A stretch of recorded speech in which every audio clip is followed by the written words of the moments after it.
Gracias, amable televidente, por continuar con su programa Balance Económico, donde la economía se entiende mejor a través de este canal Hilando Fino TV Televisión a otro nivel. Quienes habla Alejandro Arredondo. Bueno, introduciré este segmento del programa con la siguiente reflexión. Cuando una economía deja de crecer, no hace falta que nadie lo explique. La gente lo siente, se siente en el empleo, en el consumo, en la dificultad para llegar a fin de mes. Pero también el gobierno lo siente en la merma de las recaudaciones fiscales, como por ejemplo en el ITEVI. Y justamente es lo que hoy reflejan las cifras oficiales ofrecidas por el Banco Central de la República Dominicana, que la economía dominicana creció apenas 2.1%. Seguimos, director. El Banco Central informó que el crecimiento económico del país en el 2025 fue de 2.1%, repito, muy por debajo de la previsión inicial y menos de la mitad del crecimiento potencial de largo plazo, estimado en torno a un 5%, como lo hemos dicho aquí, lo hemos repetido en varias ocasiones. Este resultado no solo es bajo en términos históricos, sino que coloca a la República Dominicana entre los países de menor dinamismo económico de América Latina, solo por encima de un grupo del Caribe y de México. Digo que cuando vamos al análisis sectorial, vemos que hay actividades que, como por ejemplo, la agricultura creció 3.7%, algo extraño porque subieron los precios, no hubo la suficiente oferta de productos agropecuarios, pero creció 3.7% de acuerdo a las cifras del Banco Central. La construcción, tenemos aquí que fue de 1.8%, por debajo de menos 1.8%, menos 1.8%. El sector que más creció, o el único sector que creció, fue el del sector de intermediación financiera y seguros y actividades conexas. Claro, la gente está tomando mucho prestado para llegar a fin de mes. Una situación que no habíamos visto en los últimos años. Ahora bien, cuando se analizan las causas de este desempeño, la explicación oficial apunta a un entorno internacional incierto y a condiciones de liquidez global más restrictivas. Sin embargo, y aquí hago un primer énfasis, esa explicación no se sostiene plenamente a la luz de los hechos. ¿Por qué? Porque los principales indicadores externos no se deterioraron. Por ejemplo, la inversión extranjera directa no colapsó. Hoy salió una publicación del Banco Central donde da a conocer las inversiones extranjeras directas de este año, del pasado año 2025, que ascendieron a 5.032 millones de dólares. Las remesas no cayeron de forma significativa y el turismo cerró en el 2025 como el mejor año de su historia, de acuerdo a las propias asociaciones de sector, las Zonadores, que publicó un comunicado el pasado jueves o viernes en el periódico de circulación nacional, y ahí ustedes pueden ver, nuestro director le está mostrando la imagen donde dice que 2025 es el mejor año de la historia del turismo dominicano. Seguimos, director. Es decir, el entorno internacional no afectó la economía dominicana.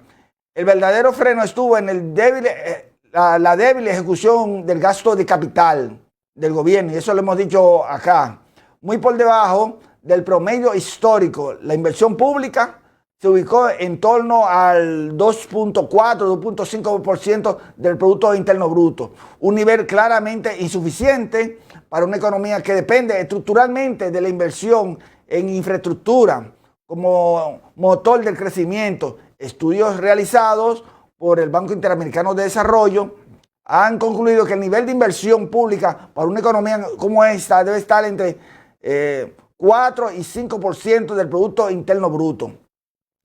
Si ese gasto de capital hubiese cumplido su rol contracíclico, y me refiero a contracíclico cuando la economía está en baja, hay que inyectarle dinero, soy de la teoría de John Maynard Keynes, el crecimiento económico no habría sido tan bajo.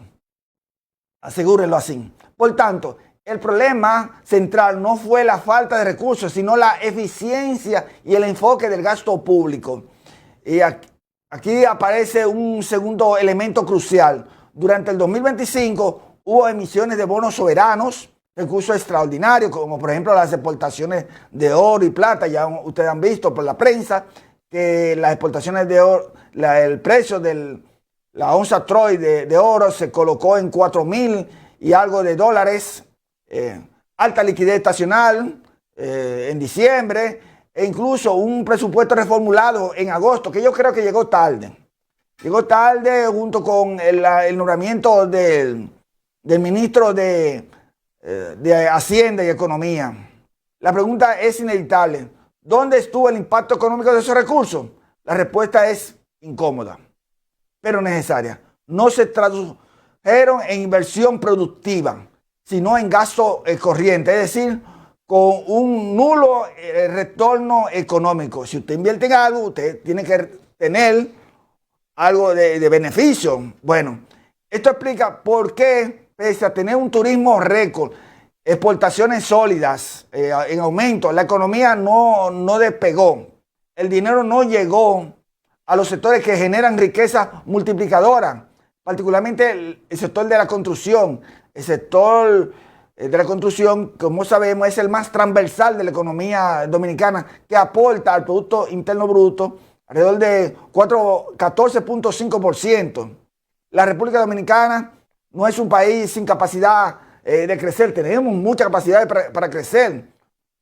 Todo lo contrario, somos el resultado de 5 décadas, para no ponerle mucho, 5 décadas de crecimiento sostenido, claro, con algunos eventos de crisis, pero hemos mantenido ese crecimiento.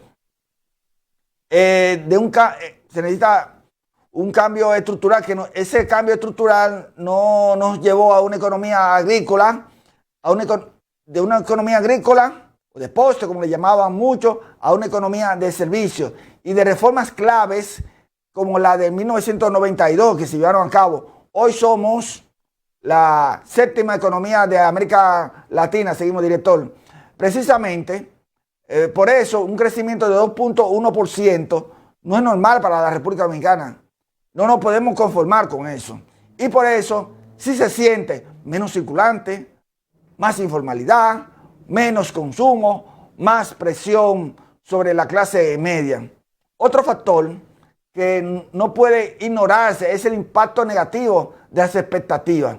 El fallido intento de reforma fiscal sin consenso, sumado a señales contradictorias en política monetaria y fiscal, generó cierta incertidumbre en los agentes económicos, los sectores productivos, inversión que se detuvo, gente que quería invertir, pero no sabemos qué va a pasar, se detuvo la inversión, decisiones que se postergaron y proyectos que no llegaron a arrancar.